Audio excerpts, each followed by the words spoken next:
Hello, builders. We would love to welcome you to this episode of the Build Your Success podcast. Here at the Build Your Success podcast, we like to build you so you can build others. We hope you're working on building a business, building a company, or just in general building yourself. And we want to be part of that journey. We do that through our coaching, training, and special events, but we also do that with some awesome guests on our podcast. Today I have Maya Hu Chan. Before we get to Maya's bio, I just want to tell you about an event that's coming up really fast here. We've got Live to Lead, my John Maxwell event that we host. And you can find out more about that at live, the number two, leadbuild.com. It's all one word. And I'll put that in the show notes as well. But it's live, the number two, leadbuild.com. On October 8th, we're going to hear from five wonderful speakers. We got John Maxwell, Valerie Burton, Jamie Kern Lima, Jeff Henderson, and Ed Milet. It's going to be a wonderful day of transformation, and I hope you'll look that up. We got the virtual offering for anybody that's in the world, and then we also have in person. We're going to watch it live streamed in Lakeland, Florida here. So got to get that announcement out of the way. But let me tell you about my friend Maya. Maya Hu Chan is an internationally recognized keynote speaker, master certified coach, and best-selling author. She specializes in global leadership, cross-cultural management, diversity, equity, and inclusion. She's ranked top leadership coaches of 2021, top 8 global solution thinkers by Thinkers 50. She's the world top 30 leadership, one of the world top leadership gurus, and she's a top 100 thought leaders in management and leadership. Maya has worked with Fortune 500 companies for over 25 years. She must have started when she was a child. But welcome to the podcast today. And wow, what are these great accomplishments? Do you sleep, Maya? Hey, Brian, thanks so much for inviting me. Yes, I do sleep. It's important, right? That's how we get energy and then so we can do good stuff together. So That thank is you for great. having me today. I am so excited for you to be here. We were introduced by my friend Eileen McDar. She was a previous podcast guest, and she's just a wonderful human being. So, for the listeners, if you haven't listened to that episode, look up our episode with Eileen McDar. That'd be something great for you to listen to. But I'm going to start off, Maya, with our question we ask all of our guests. What does leadership and being a leader mean to Maya Huchan? That's a really good question. Sometimes that when you work in the field of leadership development for decades, that it's good to kind of step back and then really think about what leadership really means. And I in my world that I think that leadership, it's all about people. It's about connecting with people, inspiring others, and it's about really lead by example. So without this type of connection with people, that you don't have real followers. And so leadership, it's all about working and connecting and motivating and inspiring others. That is great, Maya. And what we do with a lot of our guests, we remind you what you filled out in your application several weeks ago. You've got some stuff in here that you didn't say, so I'm gonna read this for our listeners. Today's leaders must move in many circles, think in many styles when working across cultures, geography, and human differences. Building authentic and lasting human relationships to be can be the most important calling for leaders in this century. And I highlighted, working across cultures, geography, and human differences. I know we're going to get into some of that, but I think that's a wonderful definition of leadership. Yes, yes. Hey, thanks for reminding me. I don't even remember that's what I wrote, but I totally agree. That is what's so great about these. And if you ever want to, for the listeners, if you know someone that should be a guest, you want to recommend a guest, maybe you want to be a guest yourself, go to our website, buildcs.net. There's a guest application for our podcast on our podcast page, and you can apply to be a guest. So that's what Maya did, and that's how we have her application. So just wonderful to hear what all the different leaders of the podcast tell me when I ask that question, and what great diverse answers we get with that. Wow, that sounds good. Hey, you should put this together in a book. Hey, that's a Hey. wonderful idea, and that's coming because you're one of the featured authors in that book. So we'll go ahead and tell our listeners about Voices for Leadership. And Maya is one of our featured authors in there. And thanks for the plug, Maya. I appreciate you helping me have a segue for that. Very, very excited to be part of this great project. Thank you, Brian, for inviting me. Yeah, definitely. And for the listeners, that's another website. I'm mentioning several websites today, but voicesforleadership.com. You can get there by either spelling out 4FOR or the number 4, because we have 4 pillars we're going to concentrate on in our Voices for Leadership book. That's coming forward, and just you'll see more information about that at a later date. But Maya, let's get into some other stuff here. You behind you, for those that are listening, I'm watching a video, or we're on video together. Behind her, she has this book, Saving Face. And you have this definition of what face represents. You said it represents one's self-esteem, self-worth, identity, reputation, status, pride, and dignity. What a mouthful, but I get it. I understand what, hey, what's that person's face? How do they come across? Those type of things. So let's unpack these self-esteem and self-worth and identity. Yeah. Brian, when you think about face, right? It's not only, it's about how you see yourself and how you perceive yourself, but it's also how others see you. So it's inside and out. And that's why face is such an important concept, right? And face it's a universal concept that beyond its origins of Asia. And this concept of face permeates all levels of human, social, business interactions. Okay, so it speaks to the common human desire to be accepted and respected. So when you hear this term, it's not about the money. The real issue, it's often about face. I've worked with leaders for decades. Working with them directly, intimately, coaching them one-on-one, working as groups. I've learned so much about their challenges and also their success stories. And I often find that as we dig deeper into some of their challenges, that I've shared with them this concept of face that really resonated with people across cultures, geography, and generations. And this is so essential to their leadership, but it's also counterintuitive sometimes. And that's the concept of face. That is wonderful. For the last 5 years, I've been studying behavior styles and how to use behavior styles in business and just make sure people are in their right strengths and recognizing their weaknesses and shoring that up. But you talk about the human need for dignity and acceptance. I think this is very powerful here. What are our needs and how we can fulfill those needs in our careers? And everybody wants to have dignity in what they do. So tell us a little bit about that. Yeah, when you think about how important it is for people to feel respected and their dignity is preserved, and it has a lot to do with how we treat each other, right? And I like to think about the face is directly related to respect.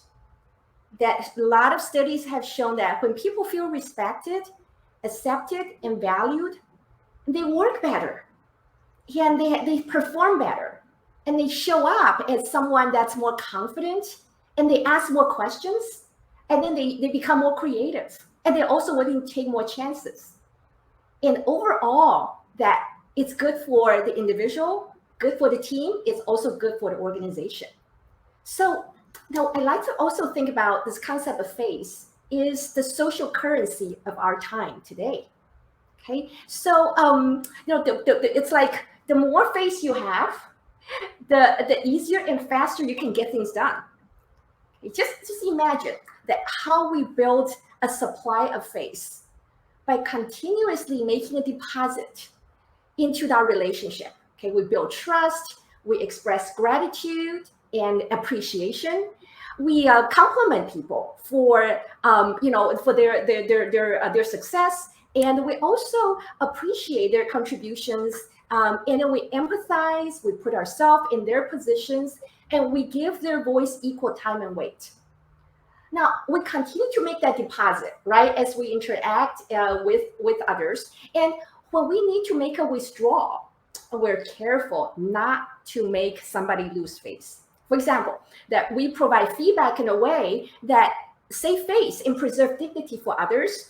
And if we make a mistake, right, and cause them to lose face, the relationship can still be saved if there are enough deposits to cover the withdrawal.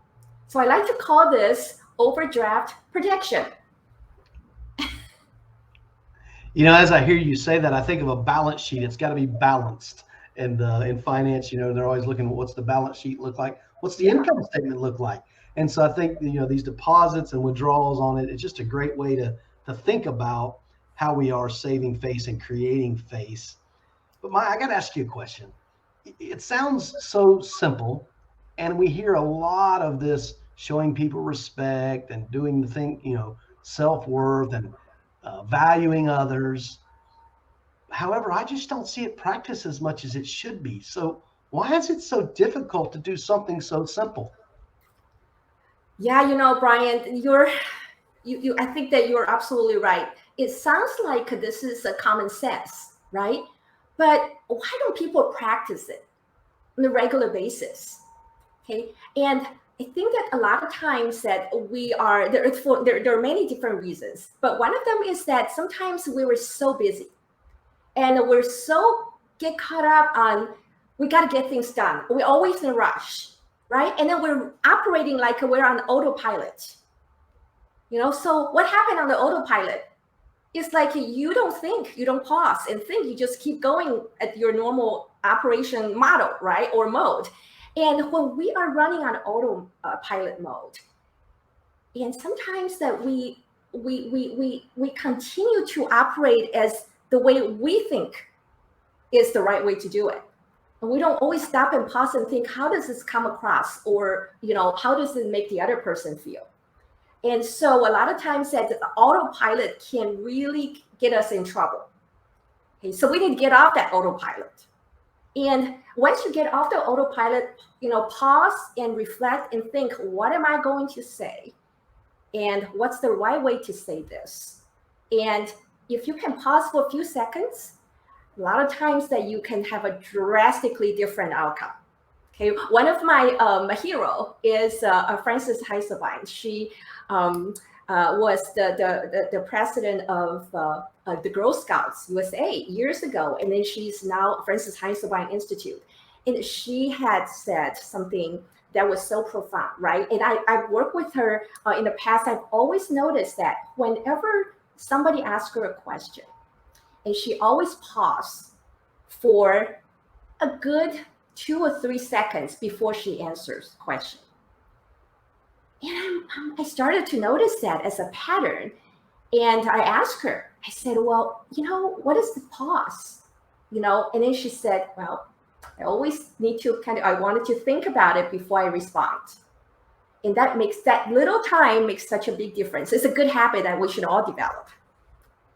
Yeah, I like to teach the power of the pause. It's so powerful. And I'm guilty. I used to think I had to fill that silence. When someone pauses, I think that's my turn to respond. And I've had to learn that some people are thinking of their response. And we need to be cautious that we allow them that time. I mean, you talked about having dignity and caring about what others think. It's an act of caring when you just wait. They may have something else they want to say, and they're thinking of the correct way to say it to you. Yes, absolutely. And then we practice the art of pausing, right?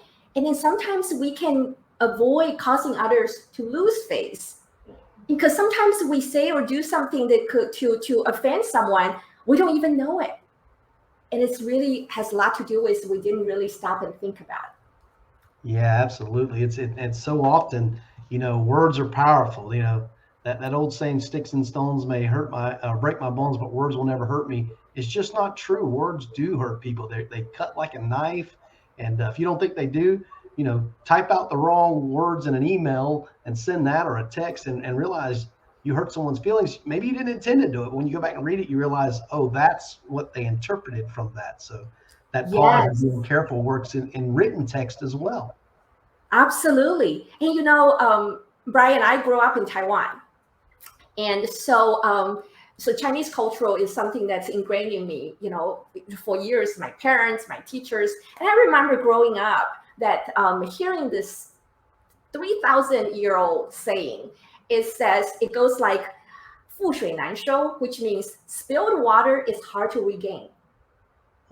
Spilled water is hard to regain. Well, just imagine that you have a glass of water on the table. You accidentally knock over it and then spill the water all over the floor. Now, how hard is it to put it all back into a glass? Nearly impossible, right? Well, so even when you manage to put some back in your glass, do you still want to drink it? Probably not. So what this saying tell me, and it kind of remind people, is that, we need to think about what we're going to say or do. And because once you have said or done something, you can't take it back. That's why spilled water is hard to regain. And then once you cause somebody to feel devalued, humiliated, unappreciated, it's hard to undo it. Yeah, so we understand that communication is a two-way street. And if we use that filter lens, that's how will this person, the receiver, think about the receiver, think about how they're going to receive your message, and try to role play and think what position they're in, where they're at in life, what's going on in their life, and think about that before you make a response. I think that's just some great counsel. Well, one of the things you use Saving Face to do is break down barriers and build trust. So give us some examples, maybe some tools and techniques of how, I love to build growing businesses. So how can businesses use breaking down barriers to build trust? Yes. So, build trust. Trust is the foundation of any business or interpersonal relationships, right? But trust is something that you have to earn. It's not something that automatically given to you. Okay, so in my book that I talk about this concept, there's 3 key concepts of face. And the first one is about honoring face. Okay, so honoring face it's such an important way to build trust. And when you think about honoring face, those are actions that taken to show respect, admiration, and grant dignity to others. So when you honor face for someone, you can lift people up. You can enhance their confidence. You build trust with them. And it's not a rocket science. A lot of us are doing this already.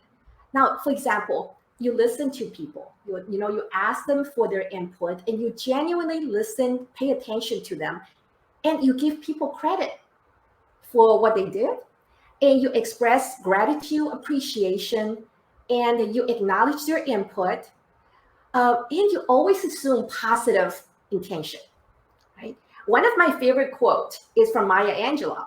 She said that people will forget what you said, people will forget what you did, but people will never forget how you made them feel. Okay, and that is honoring face, right? By honoring face is that you send a message: I see you, I hear you, you matter. Wow. Maya Angelou has some wonderful quotes, but I'm kind of curious, are you biased because you and Maya share the same first name? Totally biased. I wish I know her. I love that quote. It's just one of those that just is profound. I mean, just one of those that can be used across cultures, and people get what that's all about. So making people feel good, it's it's super important to make others feel good. And you talked about raising other people up, lifting them up. What if we could all do that? I've heard the saying, a rising tide lifts all ships. Yes. And let's work together and grow and learn to develop each other. Wouldn't that be a wonderful world to live in? Yes, absolutely. And like I say, this is not rocket science. And all it takes is for us to stop and think, who can I recognize today? Or, the person in front of me, right? What do I appreciate about them? And then you verbalize it, you take action to make the other person know that how you feel about them. And I think that if we do that, this is how you make that deposit, right? Day in, day out, to let the other person know that how you feel about them, and you value them, respect them, and you want to hear what they think. And we take those actions, And those are all add up. And over time, before you know it, you have this big relationship account, right? That you have a really sizable deposit there. That's wonderful. It reminds me, I opened a bank account one time, and the banker asked me, who would I authorize to make deposits in my account? And I said, did I hear you say who would I authorize to make deposits in my account? He said, yes. I said, anyone and everyone that wants to make deposits in my account, I'll allow them to. That's right. That's Kind of right. funny. He laughed, but I'm going to give the listeners the permission to make positive deposits in everyone's account today. Find someone you can place a positive deposit in and help to grow and lift others. That is wonderful. You know what, Maya? We have reached a place in this podcast. I've got to start wrapping things up. I want to remind the listeners something you introduced them to. This first time it's been introduced because we've been working on it behind the scenes for several months now. But we have launched Voices for Leadership, and Maya is one of the featured authors. So you're going to have the opportunity to get that book when it comes out. And there's going to be featured authors like Maya and then other contributing authors that are actually going to make great deposits in you, positive deposits. So look forward to that. You can find out more about that at voicesforleadership.com. I want to let you know about Maya's website, and that is mayahuchan.com. For the listeners, we'll definitely include that in the show notes. But Maya, tell the listeners what they can find at that website. Well, my website is actually huge. I'm a writer. I also have a lot of videos, and those are all free resources for everybody. So, I constantly every month I write. I have a column on Inc.com, so that every month I have new articles. It's all about leadership, management, and diversity. So you can find those resources on my website. And you can also reach out to me if you have any questions or if you would like to work with me. So I would love to invite you to visit my website. That is awesome. Thanks so much for sharing that with our listeners. Again, I will include that in the show notes. I know Maya went through that pretty fast, and you can go find all that at her website. I would invite you to go to our website, buildcs.net, check out our events page. You will see the Live to Lead 2021 there that I spoke about at the intro. So definitely want to invite you to be part of that. That if you're worldwide, hey, do it digitally. Join us virtually. If you're here in our Central Florida area, come be part of the in-person event. So listen, it was great to have you listen to the Build Your Success podcast today. Do me a favor, go over to where you're listening to this app, this podcast, that app, that platform. Leave us an honest review and rating. Share this podcast with others. Maya has given some great tips and pointers and how to save face. And she's also got the book. Get her book and leave her a review online with her book. So thanks for listening to the podcast today. Remember to build yourself and then build others. Thank you.